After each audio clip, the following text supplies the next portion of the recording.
یا ایہا الذین آمنوا لا تسألوا عن اشیاء ان تبد لکم تسؤکم وان تسألوا عنها حین ينزل القرآن تبد لکم عفى الله عنها والله غفور حلیم قد سألها قوم من قبلكم ثم اصبحوا بها كافرین۔ صدق اللہ العظیم۔ سبحانک لا علم لنا الا ما علمتنا انک انت العلیم الحکیم۔ رب اشرح لی صدری ویسر لی امری واحلل عقدۃ من لسانی یفقہوا قولی۔ اللہم نور قلوبنا بعلمک واستعمل بدنا بطاعتک۔ اللہم الہمنا رشدنا، اللہم اہدنا وسددنا، آمین یا رب العالمین۔ اللہم صلی علی سیدنا و مولانا محمد وعلی آل سیدنا و مولانا محمد وبارک وسلم وصلی علیہ۔ سورہ مبارکہ مائدہ پارہ نمبر 7 آیت نمبر 101 102 تلاوت کی ہے۔ اللہ تعالیٰ سے دعا ہے اللہ تعالیٰ صحیح معنوں میں بات کرنے، سننے، سمجھنے، سمجھانے ہم سب کو اس پر اخلاص کے ساتھ عمل کی توفیق نصیب فرمائیں۔ گزشتہ درس میں حج کے اور بیت اللہ کے حوالے سے ایک بات چلی تھی، اور اس میں اللہ تعالیٰ نے بتایا کہ اللہ نے حرم کو لوگوں کے قیام کی جگہ بنایا ہے، وہاں پہ لوگ ٹھہرتے ہیں، امن کی جگہ بنایا ہے۔ آج ایک نیا رکوع شروع ہو رہا ہے، تھوڑی سی مناسبت اس کے ساتھ بھی اس کی ہے، وہ یہ ہے کہ چونکہ یہ آیتیں ایک تنبیہ کے طور پہ نازل ہوئی ہیں، باقاعدہ طور پہ تنبیہ کی گئی ہے۔ واقعہ یہ ہوا کہ نبی صلی اللہ علیہ وسلم سے 2-3 واقعات ہیں اس کے ضمن میں۔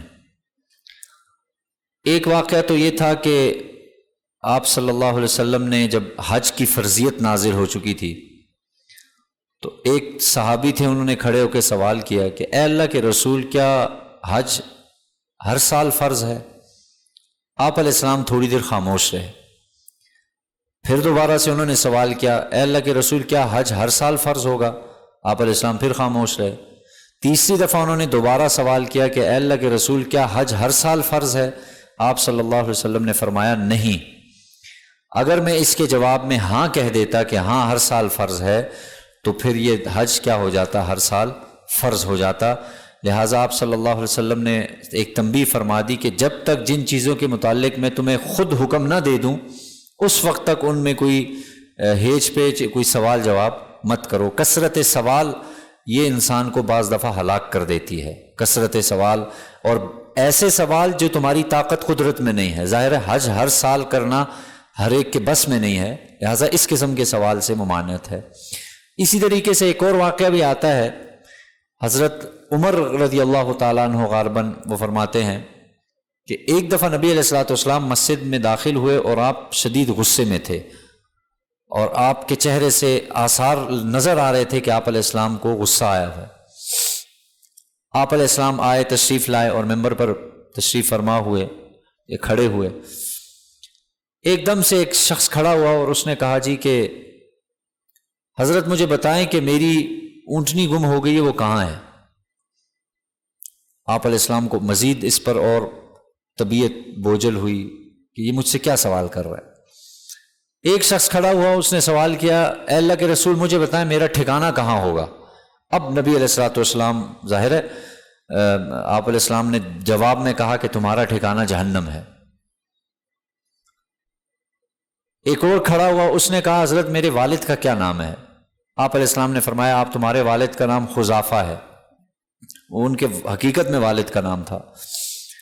حضرت عمر فرماتے ہیں ہم نے اللہ کے رسول کو دیکھ کر یہ سمجھ لیا کہ آپ علیہ السلام یہ چیز پسند نہیں فرما رہے، اور میں آپ کے غصے کو ٹھنڈا کرنے کی کوشش میں تھا۔ اسی اثناء میں اللہ تعالیٰ نے یہ جو آیت ہے، آیت نمبر 101 102، یہ 2 آیتیں اللہ تعالیٰ نے نازل فرمائیں، اور اس میں صاف طور پہ ایمان والوں کو حکم دیا ہے کہ جب تم سے کوئی، یعنی تم جب نبی کی مجلس میں جاؤ، نبی کی محفل میں جاؤ، تو ایسے سوال مت پوچھو کہ اگر وہ تم پر ظاہر کر دیے گئے تو تمہیں تکلیف ہوگی، تمہیں پھر برا لگے گا کہ یہ اللہ کے رسول نے یا اللہ نے کیا فرما دیا۔ لہٰذا ایسے سوال کرنا کہ جن کا یعنی جن اشیاء کے بارے میں، ایسی اشیاء کے بارے میں سوال کرنا کہ ان سے حکم سخت ہو جائے، یہ بھی منع ہے، ناجائز ہے، بالکل نہیں کر سکتے. یعنی جس کی آپ کے پاس طاقت نہیں ہے، آپ خواہ مخواہ کیوں وہ سوال کریں؟ یا ایسے لایانی اور بے معنی قسم کے سوال کرنا جس کا کوئی دنیا آخرت کا فائدہ نہیں ہے. اب کوئی یہ سوال نبی سے بعض دفعہ تو استہزاءً، مذاق کے طور پہ نبی سے مذاق کیا جاتا تھا. اور سوال ایک صحابی کا سوال تو اپنی جگہ کہ اللہ کے رسول حج فرض ہوا ہے تو آیا ہر سال ہے، یہ ایک الگ سوال. ایک اس قسم کا سوال کرنا کہ میرا باپ کون ہے، میری اونٹنی گم ہو گئی، آپ مجھے بتائیں کہاں پہ ہے، یا میرا ٹھکانہ کہاں ہوگا، اس قسم کے لغو قسم کے سوال جس کا کوئی آپ کو فائدہ نہیں ہے، کسی کوئی منہ سر نہیں ہے، اس قسم کے سوال کرنے سے ممانعت ہے. شرعی اعتبار سے بھی آج بھی یہ ممانعت باقی ہے. ظاہر نبی کی مجلس کے ادب اور ہیں، لیکن آج بھی اس قسم کے سوال کرنے جس سے آپ کا دنیا آخرت میں کوئی فائدہ نہیں ہے، آپ ویسے ہی فضول میں اپنے علم میں اضافہ چاہتے ہیں، تو یہ اور نہ ہی شریعت نے حکم دیا ہے باقاعدہ کہ آپ یہ کام کریں. جیسے کوئی پوچھے جی حضرت عیسیٰ علیہ السلام کے دادا یا پردادا کا نام کیا تھا، اب ظاہر ہے اس کا کوئی تعلق نہیں ہے. یا آج کل جو عجیب عجیب پہیلیاں آئی ہوتی ہیں کہ بھئی آپ سے نماز پڑھ رہے ہیں، آپ نے دائیں جانب دیکھا تو آپ کا وضو ٹوٹ گیا، بائیں جانب دیکھا تو آپ کا نکاح ٹوٹ گیا. اچھا جی مولوی صاحب بتائیں یہ کیا ہو سکتا ہے؟ بھئی اور تھوڑے دنیا میں اور تھوڑے مسائل ہیں. وضو غسل کا پتہ نہیں ہے، استنجے کا پتہ نہیں ہے، اور جو ہے نا گھریلو زندگی کا پتہ نہیں ہے، نماز کے فرائض کا پتہ نہیں ہے. لیکن ہمیں یہ جاننا ہے، اس سے ہماری نالج میں اضافہ ہوگا اور ہم جو ہے نا اگلے بندے کو خاموش کریں. بیوقوفانہ جاہلانہ قسم کی حرکتیں آج کل بھی ہو رہی ہیں، اور یہ ظاہر ہے اس زمانے سے چلی آ رہی ہیں. صاف طور پہ سختی سے اللہ تعالیٰ نے منع کیا ہے، سختی کے ساتھ. یا ایھا الذین آمنوا، اے ایمان والوں، لا تسألوا عن اشیاء، تم ان چیزوں کے بارے میں سوال مت کرو، ان تبد لکم تسؤکم، اگر تمہارے اوپر وہ ظاہر کر دی گئیں تو تمہیں تکلیف ہوگی، تمہیں برا لگے گا. لہٰذا یہ اللہ کے نبی پر یہ آیتیں نازل ہوئیں. پھر آپ نے صحابہ کو بتایا. دیکھیں کچھ سوال تو ایسے ہیں کہ جو ظاہر صحابہ کو ضرورت پڑتی تھی مسائل کی اور دیگر چیزوں کی، ان میں ممانعت نہیں آئی کہ آپ وہ بھی نہ پوچھیں، وہ ممانعت بالکل نہیں ہے. ایسے سوال کے یا پوشیدہ ایسے راز اگر وہ ظاہر کر دیے گئے تو اس سے رسوائی ہو سکتی ہے، ایسے سوال کرنے سے بھی گریز کیا گیا ہے. اور اسی طریقے سے ایسے سوال جن کی کوئی ضرورت نہیں ہے، کوئی فائدہ دنیا آخرت کا نہیں ہے سوائے وقت کی بربادی کے، ایسے سوال بھی منع کیے گئے. پھر اس سے وہ مراد بھی ہیں کہ جن میں حکم سخت ہو جائے، جیسے حج والا سوال تھا، اس سے بھی منع کیا ہے. یہ آیتیں اس موقع پر بھی، یعنی 2-3 واقعات کا جمع ہونا یہ کوئی تعارض نہیں ہے. تو وہ جو حج والے صحابی نے سوال کیا، ایسے موقع پر سوال نہیں کیا جائے گا، اس لیے کہ اللہ کے رسول نے فرما دیا کہ بھئی جب میں چپ رہا، میں نے کہا اے لوگوں تم پر حج فرض ہے، بس اتنی بات کافی ہے. آگے اب بار بار اس کو پوچھنا، اور ظاہر ہے میں نے جب وضاحت نہیں کی کہ اگر ہر سال ہوتا تو میں کہتا ہر سال فرض ہے. میں نے جب نہیں کہا ہر سال فرض ہے تو اس کا مطلب یہ ہے کہ یہ زندگی میں ایک مرتبہ فرض ہے. فقہی مسائل پوچھنا، نماز روزے کے مسائل پوچھنا، گھریلو مسائل پوچھنا اور دیگر ایسے مسائل، اس میں تو کوئی حرج نہیں. یہ صحابہ نبی سے پوچھتے تھے. آپ کی ترتیب میں نے بارہا عرض کی ہے، فجر کے بعد آپ کی باقاعدہ ترتیب ہوتی تھی. آپ علیہ السلام صحابہ کی طرف رخ کرتے تھے، آپ ان سے پوچھتے، آپ اپنا کوئی خواب ہوتا وہ بیان کرتے، ان کا کوئی خواب ہوتا وہ ان سے پوچھتے. اب دیکھیں خواب سب سے مشکل اور پیچیدہ چیز ہوتی ہے. جب آپ اس کا جواب دے رہے ہیں صحابہ کرام کو، تو یہ فقہ کے مسائل، ان میں تو کوئی حرج کی بات نہیں ہے. خواب بڑی مشکل چیز ہوتی ہے. ہمیں پتہ ہے جب لوگ خواب پوچھتے ہیں تو انسان سمجھ ہی نہیں آتا، اولاً سمجھ آ جائے تو اس کا جواب کیا ہے، پھر اگر جواب ہے تو پھر وہ آگے سے اگلا سوال ہے کہ پھر ایسا کیوں نہیں ہے، ایسا ہے، بڑا پیچیدہ ہے. لیکن بہرحال آپ علیہ السلام صحابہ کو پھر پوچھتے، کسی کا کوئی مسئلہ ہے تو مجھ سے پوچھ لے، تو وہ صحابہ پوچھتے تھے مسائل، تو اس لیے اس میں کوئی حرج نہیں. لیکن خواہ لایانی لغو قسم کے سوال جو آج کل بھی لوگ پوچھتے ہیں، لوگوں کے ذہن میں چلتا ہے، یہ بالکل ممانعت ہے، بالکل منع کیا گیا ہے. اور ظاہر ہے پھر اگر ظاہر کیا جائے تم پر، اب نبی علیہ السلام سے جو شخص پوچھ رہا ہے کہ میرے باپ کا نام کیا ہے، اب اللہ کے رسول اگر اس کے ظاہر ہے کوئی اور نام لے لیتے، اس سے اسے تکلیف ہوتی کہ یہ کیا میرے اللہ کے رسول میرے ساتھ مذاق کر رہے ہیں، حالانکہ اللہ کے رسول کا یہ مزاج نہیں تھا. یا کوئی اونٹنی کا پوچھ رہا ہے تو آپ علیہ السلام اس کو جواب دے سکتے تھے، لیکن آپ نے نہیں دیا. یہ تو ظاہر ہے نبی اور منصب نبوت کا کمال ہے. باقی اب آج کل ہم دیکھ لیں کوئی الٹا سیدھا سوال کرتے تو ہم فوراً جواب دے دیتے ہیں. کیوں؟ کیونکہ جس چیز کی ضرورت نہیں ہے خواہ مخواہ اس کے بارے میں نہ پوچھا جائے. ہاں آگے اللہ نے بتا دیا وَإِن تَسْأَلُوا عَنْهَا حِينَ يُنَزَّلُ الْقُرْآنُ تُبْدَ لَكُمْ، اور اگر تم پوچھو گے ان چیزوں کے متعلق جس وقت قرآن نازل ہو رہا ہے تُبْدَ لَكُمْ، تو یہ ظاہر کر دی جائیں گی. اس کا ایک معنی تو یہ ہے کہ بھئی کچھ چیزیں ایسی ہیں، کچھ سوال ایسے ہیں جو تم جس وقت نازل ہو رہا ہو تم پوچھ لو.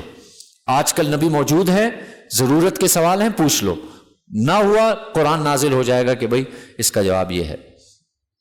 دوسرا یہ ہے کہ لایانی بے لغو اور فضول قسم کے یا تمہاری جو تمہیں نقصان دے سکتے ہیں ایسے سوال نہ پوچھنا جس وقت قرآن نازل ہو رہا ہو. اگر تم نے ایسے سوال پوچھے جس وقت قرآن نازل ہو رہا تھا تو اللہ تعالیٰ پھر وہ خود ظاہر کر دے گا، پھر تمہیں زیادہ تکلیف ہوگی. یہ بھی اللہ تعالیٰ نے فرما دیا عفا اللہ عنہا، اللہ نے درگزر کر دیا. یعنی آج سے پہلے جو تم نامناسب سوال نبی سے پوچھا کرتے تھے اللہ نے وہ معاف کر دیا صحابہ کے متعلق. اور ظاہر منافقین بھی بیچ میں ہوتے تھے اور اس قسم کے لوگ بھی ہوتے تھے، وہ تو نبی علیہ السلام سے مذاق نعوذ باللہ کرتے، استہزاء کرتے، ٹھٹھا کرتے اور بار بار پوچھتے تاکہ آپ علیہ السلام کو، اور یہ ان کو بار بار اس طرح کرتے ہوئے مزہ آتا تھا نعوذ باللہ. تو اس کے علاوہ باقی اللہ نے فرمایا عفا اللہ عنہا، اللہ نے درگزر کر دیا جو کچھ اس سے پہلے ہوا تھا. واللہ غفور حلیم، اور اللہ تعالیٰ بخشنے والا اور بردبار ہے. یعنی اللہ بردبار ذات ہے، برداشت کرنے والی ذات ہے. نہیں تو ایسا اب آگے آئے گا بات، قد سألہا قوم من قبلکم ثم اصبحوا بہا کافرین. اب اللہ بتا رہے ہیں، امت کو سمجھا رہے ہیں کہ بھئی تم سے پہلے لوگ بھی اس قسم کے سوال کرتے تھے نبیوں سے، اور پھر کیا ہوا؟ ثم اصبحوا بہا کافرین، پھر وہ ہو گئے انکار کرنے والوں میں سے، کافر ہو گئے، منکر ہو گئے، انکار کرنے والے ہو گئے. اب دیکھیں وہ کون سے سوال تھے. یہ جو صورت نازل ہوئی ہے سورہ مائدہ، اس قسم کے ظاہر ہے حضرت عیسیٰ علیہ السلام کے حواریوں نے کہا تھا ہمارے اوپر دسترخوان نازل ہو. اب یہ فضول قسم کی ان کی خواہش تھی. حضرت عیسیٰ نے دعا کر دی، اللہ نے قبول کر دی. آگے پورا واقعہ آئے گا. ان پر دسترخوان نازل ہو گیا. اب دسترخوان جب نازل ہو گیا، دسترخوان آ گیا، اللہ تعالیٰ نے فرمایا دیکھو جتنا کھانا ہوا اس سے کھا لینا، کوئی مسئلہ نہیں، لیکن اٹھانا نہیں اس سے. اب دیکھو ایک تو تم نے جرم یہ کیا کہ تم نے ایک فضول چیز، یعنی ایک ایسی چیز مانگی کہ جو عام طور پہ اللہ کا وہ نہیں ہے، لیکن اللہ نے نبی کی دعا قبول کر لی اور دے دیا. اب اگلا تمہارا جرم یہ ہے کہ ایک چیز سے اللہ منع کر رہے ہیں بار بار اس کام کو کرنا، اور وہ اٹھاتے تھے، بار بار اٹھاتے تھے. اللہ نے انہیں عذاب میں مبتلا کیا. ایسے ہی آپ کے علم میں ہے قوم سمود نے اللہ تعالیٰ اپنے نبی سے کہا کہ جی ہمیں، حضرت صالح علیہ السلام سے کہا کہ بھئی ہم یہ چاہتے ہیں کہ ہم اپنی آنکھوں سے دیکھیں یہ پہاڑ پھٹے اور اس میں سے اونٹنی نکلے جو حمل والی ہو، گابن ہو، اور وہ باہر آ کے بچہ جنے. ظاہر ہے یہ ایک ایسی چیز مانگ رہے ہیں کہ جو خرق عادت ہے، یعنی جو عام طور پہ ایسا ہوتا نہیں ہے. اب جب انہوں نے یہ سوال کیا نا تو حضرت صالح علیہ السلام نے کہا تم سب ایمان لے آؤ گے؟ انہوں نے کہا ہم سب مانیں، آپ کو بھی مانیں گے، اللہ کو بھی مانیں گے. اللہ سے دعا کر دی، اے اللہ پوری قوم ایمان لے آئے گی اگر ایسا ہو جائے. اللہ کو پتہ ہے، اللہ جانتے ہیں، اور اللہ نے بتایا ہے کہ یہ کرنے والے نہیں ہیں، لیکن دعا مانگ دی ہے. اب ایک دفعہ ان کو بتا دو کہ میں ان کی یہ جو ناجائز قسم کی خواہش ہے یہ پوری کر رہا ہوں. اس کے بعد اگر انہوں نے کچھ کیا تو پھر ان کے ساتھ بہت برا ہوگا، پھر اب اللہ کا عذاب آئے گا ان پہ. وہی ہوا، جب وہ آ گئی آنکھوں کے سامنے دیکھ لی، پھر بھی ایمان نہیں لائے. اب ظاہر اللہ کی ذات غیرت والی ذات، پھر بھی اللہ نے ایک مہلت دے دی، چلو بھائی آگے مہلت ہے، اس کو کچھ نہیں کہنا، اس کو چرنے دو، یہ اللہ کی اونٹنی ہے، اس کے ساتھ چھیڑ چھاڑ نہیں کرنا. بہرحال وہ پھر ایک واقعہ تفصیلی ہے، مختصراً عرض کر دوں.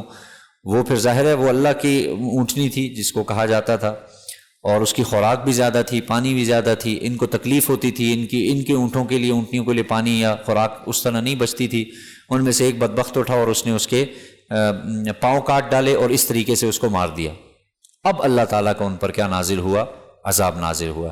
تو اللہ تعالیٰ یہ بات ارشاد فرما رہے ہیں کہ آج یعنی تم سے پہلے بھی فضول قسم کے بے جا خواہشات، فضول قسم کی خواہشات مانگتے رہے لوگ ہیں، اور ظاہر ہے جب وہ مانگ رہے تھے تو ہم نے ایک جب پوری کر دی نبی کی موجودگی میں، اور پھر جب وہ اس پر پورے نہیں اترے تو ہم نے ان کو عذاب میں مبتلا کیا ہے۔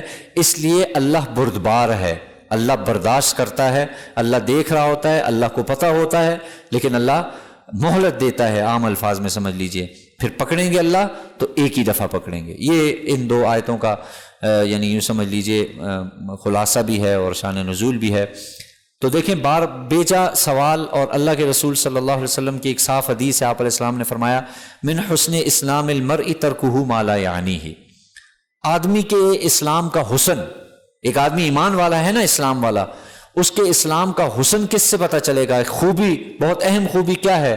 وہ فضول باتیں چھوڑ دے گا، بے مقصد قسم کی باتیں جن کا نہ دنیاوی فائدہ ہے نہ دینی فائدہ ہے، ایسی باتیں وہ ترک کر دے گا۔ ہمارے ہاں اللہ معاف فرمائے، اللہ حفاظت فرمائے، اسی قسم کے سوال کیے جاتے ہیں، اسی قسم کی باتیں کی جاتی ہیں، اور کوشش ہوتی ہے کہ اس سے ہمیں یا تو اگلے بندے کو پھنسائیں، اس کو چپ کرا دیں، یا یہ کوشش ہوتی ہے کہ ہم آئندہ آگے کسی کو اس کے ذریعے سے، حالانکہ اس کا دنیا آخرت میں کوئی فائدہ نہیں ہے۔ میں نے آپ کو مثالیں دے دی ہیں، جیسے یہ بھی سوال چلا جی کہ ایک عورت ہے، وہ اس کا انتقال ہو گیا ہے، جنگل بیاباں ہے، اب کیسے پتہ چلے گا وہ مسلمان ہے یا کافر ہے؟ اس کا جنازہ پڑھا جائے گا یا اس کو دفنا دیا جائے گا؟ کیا کیا جائے گا؟ حکیم الامت سے بھی غالباً یہ سوال کسی نے کیا تھا، تو حکیم الامت نے آگے سے جواب دیا کہ بھئی جب ایسا ہو تو پھر مجھے بلا لینا۔ ابھی تک ایسا ہوا نہیں ہے نا؟ انہوں نے کہا نہیں ہوا۔ انہوں نے کہا جب جس دن ہو جائے اس دن آ کے یہ مسئلہ پوچھنا، فضول قسم کی لایانی باتیں مت کرو۔ بہرحال اس کا جواب موجود ہے کہ بھائی اس کے قریب ترین علاقے کا اعتبار ہوگا، جو اس کا قریب ترین علاقہ ہے اس علاقے کے اعتبار سے اس کے ساتھ معاملہ کیا جائے گا۔